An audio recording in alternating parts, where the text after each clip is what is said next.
Selamat datang kembali di sesi deep dive kita. Oke, Anda sudah berbagi beberapa renungan harian ya, dan tema besarnya ini sama semua, jaminan atas masa depanmu. Nah, misi kita sekarang, mari kita coba bedah bareng, ekstrak intisari dari jaminan-jaminan ini, seperti yang disajikan dalam sumber-sumber Anda itu. Kita bakal lihat 3 aspek utama nih, dari bacaan pagi, siang, sampai malam Anda. Ada soal rencana ilahi yang baik, terus janji penyertaan yang nggak putus, sama tujuan akhir yang mulia. Siap ya? Oke, kita mulai dari renungan pagi Anda. Langsung kelihatan ya.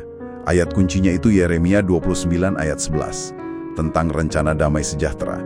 Nah, ini sepertinya meletakkan jaminan pertama itu bukan pada kita tahu detail masa depan, tapi lebih ke siapa yang merancang gitu ya. Karakter sang perancang itu baik. Benar begitu? Tepat sekali ya, dan yang menarik di sini implikasinya itu bagaimana keyakinan pada kebaikan Tuhan bukan cuma sekedar oke, dia punya rencana, tapi percaya dia itu baik. Nah, itu yang justru bisa membebaskan kita dari rasa cemas gitu. Jadi sumber Anda ini kayaknya mengarahkan ke sebuah pergeseran penting ya, dari takut karena nggak pasti, jadi iman pada karakter si perancang itu meskipun kita nggak tahu jalannya bakal gimana. Ini soal percaya sama siapa yang pegang kendali masa depan Anda. Oke. Jadi fokusnya di pribadinya ya, bukan di peta rencananya. Itu menarik. Jadi rasa aman itu datang dari percaya pada karakternya. Nah, konsep karakter baik sang perancang ini nyambung nih kayaknya ke renungan siang Anda. Temanya masih soal jaminan, tapi fokusnya agak beda ya. Kali ini soal penyertaan. Bener. Renungan siangnya kan menyoroti Matius 28 ayat 20 ya. Aku menyertai kamu senantiasa. Kata kuncinya itu senantiasa. Artinya ya mencakup semua waktu. Dulu, sekarang, nanti. Nggak ada jeda. Tapi kalau kita gali lagi dari sumber Anda, ini kayaknya bukan sekedar penghiburan pasif aja gitu. Maksudnya gimana tuh? Bukan penghiburan pasif? Ya, implikasinya itu jaminan penyertaan ini jadi semacam dasar buat keberanian yang aktif. Jadi bukan cuma oke, jangan takut, tapi lebih ke kamu bisa kok berani karena aku ada di sini bersamamu. Nah, ini kan memunculkan pertanyaan reflektif juga ya buat Anda. Mungkin ada momen di masa depan yang Anda agak gentar gitu kalau harus hadapi sendirian. Sumber Anda ini sepertinya mendorong kita melihat bagaimana kesadaran bahwa dia ada itu secara konkret bisa mengubah cara pandang kita, cara kita mendekati tantangan itu. Oh, jadi gitu ya. Kalau saya tangkap dari sumber Anda, janji penyertaan ini semacam kayak bahan bakar gitu ya, untuk berani maju, bukan cuma sekedar kata penenang. Oke, menarik. Dan ini membawa kita ke pilar yang ketiga nih, dari renungan malam Anda. Yang ini melukiskan gambaran akhirnya ya.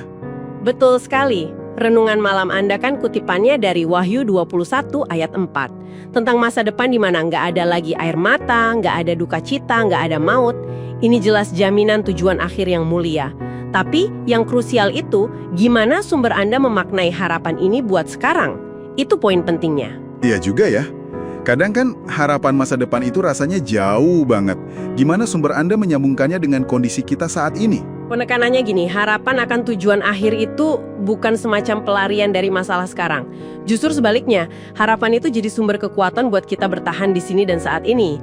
Perspektif kekal atau visi kekal ya istilah di materi Anda itu diharapkan bisa bikin beban saat ini terasa ya relatif lebih ringan lah kalau dibandingin sama kemuliaan yang nanti datang. Jadi harapan ini dimaksudkan jadi kayak jangkar gitu, jangkar yang kuat di tengah badai hidup sekarang. Wah, ini pergeseran cara pandang yang cukup fundamental ya, yang diangkat sumber Anda. Jadi harapan masa depan itu bukan escape mechanism, tapi justru angker, jangkar kekuatan di masa kini. Oke, saya dapat poinnya. Jadi kalau kita rangkum nih dari sumber-sumber renungan yang Anda bagikan, kita udah gali 3 pilar jaminan masa depan ya. Pertama, keyakinan yang akarnya pada karakter baik sang perancang, bahwa rencananya itu damai sejahtera. Kedua, janji penyertaannya yang nggak pernah putus, itu jadi sumber keberanian aktif. Dan yang ketiga, kepastian tujuan akhir yang mulia, tanpa penderitaan, itu jadi jangkar kekuatan buat kita menjalani hari ini. Iya, benar. Nah, setelah kita bedah ketiga jaminan ini dari bacaan Anda, mungkin ada satu pemikiran penutup nih yang bisa Anda bawa pulang untuk direnungkan lebih jauh. Gimana kalau Anda coba secara sadar gitu setiap hari untuk benar-benar hidup dengan kesadaran penuh akan ketiga jaminan ini. Bukan cuma tahu di kepala, tapi biarkan itu meresap ke hati, ke cara Anda bertindak. Kira-kira seberapa beda ya respon Anda nanti waktu menghadapi tantangan kecil sehari-hari atau mungkin ketidakpastian besar yang ada di depan. Jadi pertanyaannya bergeser bukan lagi sekedar apa yang saya tahu tentang masa depan, tapi lebih ke bagaimana pengetahuan ini membentuk tindakan saya, ketenangan hati saya, dan cara saya menjalani hidup hari ini. Itu mungkin yang jadi perenungan selanjutnya.